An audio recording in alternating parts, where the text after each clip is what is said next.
Going well, how are you? Yeah, good mate. What's the latest information you're being told about when you can come back and start training and then maybe start playing again?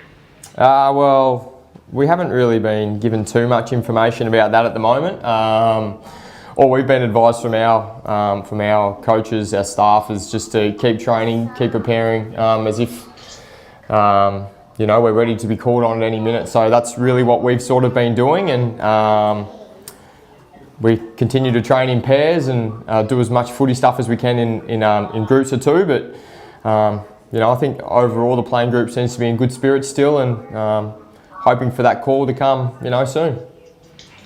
Does that mean you'd be prepared to play grand final on New Year's Eve? That's the latest we're hearing. Yeah, well, I mean, if that's what it takes, that's what it takes. We're employed to play football, and when it's safe to do that, we'll be ready to do that for as long as we need to. There's been a bit of discussion around what this season would mean for mature teams versus inexperienced teams. The shorter season towards the end of the year, the backing up of games. Do you think there's any advantage of being one of the youngest teams in the competition, or do you feel like the ability to back up week after week in shorter gaps would actually help the more mature sides out there? Well, I think the mature players will be pretty happy that there's not much training and there's just plenty of recovery. So if that means anything, then yeah, sure. But I think we're going to have to be very extremely careful of the day's break we have between the spaces that we play, and I think whether that advantages mature teams or not so mature teams, I'm not too sure. I guess we'll wait and see with that. But the important thing will be about recovery and putting the players' safety first, and making sure that as players we're very diligent in what we do around our rehab stuff, and preparing ourselves to play off those short turnarounds, because there's no doubt there will be injury. Will certainly you will fall into an injury bracket at one point. Your body will obviously be fatiguing, and it's just important that what you do and who you talk to around the club to make sure that you're looking after yourself as best as possible. What's the break that's most doable? Could it be as short as 4 days for you? Like, is it 5 days? What's the tipping point, do you think? I think 4 would be extremely tight. I know 5 days, we've had a couple of those in the past few years, and they're certainly doable. Whether you could do that consistently, I don't think that's possible, but you could probably squeeze out 1-4 and then a 7-day break. I don't think you'd have an issue with that. But certainly backing up 4 or 5 days in a row will certainly be pushing the bodies and the limits, and certainly be stretching the lists. So Darren, you wouldn't be too keen on an AFL proposed plan to just really run through games during that Olympic period? Obviously they've got a window there now that they can play games. You wouldn't want the AFL to really sort of bash up the games in that period? Oh, look, I think if it's safe to, and only if it's safe to do that, and the health advice is that it's possible to play that early, then players will certainly be ready to do that. We're still training, we're still keeping fit, we're doing everything we possibly can to remain fit and healthy. So I mean, we can only be really guided off what our health advice is and what we get back from the governments and the football club and the AFL. So like I said, players will certainly be ready to go when they're called upon. There'll certainly need to be a pre-season, I believe, before we get into it, because just even kicking in pairs, it's just not enough at the moment. You certainly need to get in that group environment where you're training into high intensity, the skill level all goes up, and I think it'll certainly take a couple of weeks to get that back. So, whether July 24th or whenever the Olympics was set to fall, I think it's important that we be very careful and the players are up to levels, up to fitness, and ready to go. Dane, a couple of coaches have come out and said they'd like to see the draft age raised to maybe 19 or 20. What is your take on this? Yeah, well, I'm a huge believer in that. Obviously, I got drafted a lot later, and having the, I guess playing against senior bodies, from a football point of view, playing against older players, men, at that 18, 19-year-old age, certainly helped my development. And I guess, Waffle, Samful, Neefel, you get that opportunity, whereas in Victoria you're pretty much only playing as 18-year-olds. So I think it's certainly an area that we can look at. I think it certainly gives players a perspective, you know, of what the outside world is like, gives them an opportunity to learn different skills before coming into the AFL. And I think that's really important for, you know, exiting football and the growth of them as a human as well. And would cutting list sizes potentially help increase the quality of the competition, or do you think it's important to have those lower end list players to push the other players? Look, I think we could probably certainly do with lists being smaller. I think we're sort of diluting the talent a little bit. I mean, if you want, this is my opinion, I think if we had, you know, 35 and then maybe, you know, half a dozen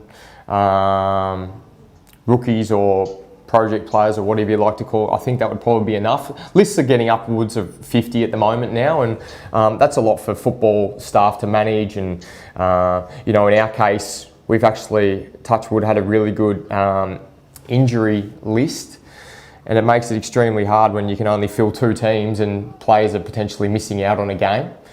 So I think that would certainly eradicate that problem, and, you know, bringing top-ups in from state leagues or whatever it may be to make sure you fill 2 teams, I think is a better way to go than having to tell blokes who have trained their backsides off that they're not actually playing. So I think, yeah, decreasing list size is certainly something that could happen in the future. Yeah, that's my opinion on it. Is that inevitable with the cost cutting that's expected? Probably. I guess that's up to the football department to sort that out in the AFL. Not really my expertise, mate, sorry. Dane, Adam Simpson was on radio this morning and he mentioned that a fair few of his players have actually been doing some soft tissue injuries and pushing themselves that hard without sort of club monitoring. Do you know of any Lions who have found themselves in similar positions? No, not at the moment, no. I haven't heard any of the boys pulling up with injuries or anything like that. We're certainly talking to our medical staff on a weekly basis. Everyone's checking in, seeing how they're pulling up. We still do our diary system where, you know, if there's any niggles, then staff will certainly be aware of that. But no, I've spoken to all of our players, and everyone seems to be in a good bill of health.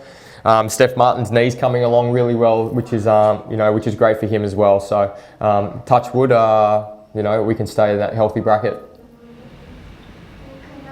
Dave, we heard a story last week about Max Gorn sending out care packages to his teammates and coaches. Have you or any of the other leaders done anything quirky to boost morale or keep spirits high?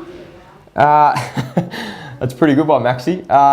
Look, we haven't, but we've certainly, you know, we have our WhatsApp group going. We have little individual groups that, you know, as leaders we take care of and make sure we're covering the whole playing group as much as possible, keeping in contact with them, trying to get a point of contact across to them every week, checking in with their family. So, you know, we really value family at this football club. You know how difficult it is for a lot of these players to come from interstate and move into Brisbane, and really the football club becomes their family. So we really invest a lot in our relationships and talking to our players as much as possible and making sure that they're really open with everything that they're doing. And yeah, we haven't decided to send any care packages out yet, but it certainly gives us an idea too, yeah. Hey, I don't know if it's been covered, but the NRL are talking about pubs and players. Have you been asked about that? About, you know, if you need to, especially in Queensland, you'll probably have to travel into state. Have been asked to answer. We haven't heard. Obviously, it's been spoken about, but yeah, I think it would certainly be difficult for. Oh, look who we got! We got a special guest. G'day, mate. Go see Daddy. Say hey, everyone. Hey. Look at the camera. Look, you're on TV. Yeah. This is what I've been doing, Benny. Yeah, I've been keeping busy with this one. So, but on those hubs, I mean, we haven't really spoken too much about it. Obviously, it'd be very difficult with guys with families, potentially being away from them for 6 weeks or so. I haven't really got an opinion on it. I normally have an opinion on most things, but I don't really. I think if it needs to be done, you know, to get the season, you know, underway, then potentially something we can look at. But I'd hope to think that the AFL and the clubs could potentially make that as the last resort, because there's so many families at the moment with pregnant wives. There's a number of the guys at our football club that have certainly got babies along the way, which would make these things even difficult to get across the line. So yeah, hopefully it's a last resort. Yeah, that's kind of the thing, mate, isn't it? I mean, they put in all the health measures, they can tick boxes and stuff like that, but what does the club? And Ollie's are saying you can't come back in if you leave. Yeah, it makes it very difficult. It's the end game, isn't it? Yeah, exactly right. It makes it very difficult, and I mean, once again, it's got to be safe for us to be able to do that, and we can only go off the advice of what the medical staff give us, and I guess it's going to be very difficult for a lot of families as well. What about boys who are interstate now, mate? I mean, they're going to have to, as it stands, they're going to have to quarantine when they come back. Do you know of anyone who's sort of had to do that, or are they still away, the boys that have headed home? Yeah, I've spoken to quite a few of the boys that are away at the moment, and at the moment, because there isn't really a date where players are expected to come back and start training with the team, I think it's really important that they do what's best for them, and if it's best for them to be at home with their families and enjoying that time and training still, I think that's really important for their mental space. If they feel as though they want to come back to Brisbane, enjoy this magnificent weather that we've got up here, as you know, then the club will put the right message in place to get them back and put them into isolation or whatever is required for them to do that. But there's certainly been no pressure from the club or from, players that are in Brisbane for other players to come back, because I think it's a personal choice, and whatever makes them feel happy and is most comfortable for them in that mental space at the moment, I think that's the most important thing. We'll cross the bridge when that happens, when players want to come back or when there's a date set. But I think at the moment, because none of that's really set out, I think it's important that players just do what's really best for them at the moment. I was questioning, mate, that you said before about the New Year's Grand Final. What's your concern if the season's going all the way through until December, the end of December? Normally that's the time when you guys are coming back for next year's preseason. When do you start thinking that, hey, it's one thing to have one compromised season, but let's not compromise two? Yeah, well, that's exactly right. I mean, we're pretty much halfway through our pre-season at that stage, so that's certainly going to throw a lot of spanners in the works, no doubt about that. But look, I think if that's what's required, and that's how long it takes for the season to get through, then I think it's a requirement that we probably have to make. And then I guess that's what we pay our staff for, is to organise next pre-season and try and make it a little bit shorter when we're back into games in a few months. So, if that's what it takes, I think most players would be comfortable with that. If it's safe and it's the right thing to do, then I don't think there'd be an issue with playing it on New Year's Eve. It'd be a great spectacle. And it'd be exciting for whatever the teams that are playing in it, I reckon. Bringing in the new year as champions. Where do you play it? Play it at the Gabba, Benny. What do you reckon? Oh, I like that. Yeah, it'd be nice. That's going to be probably. Yeah, that's exactly right. So that's another thing. It's great that the AFL owns Marble, so that probably obviously looks the obvious. But once again, I think we're going to have to cross that bridge when we get there, and I think at the moment she's all over for us. The safety and everything's the most important thing for everyone at the moment.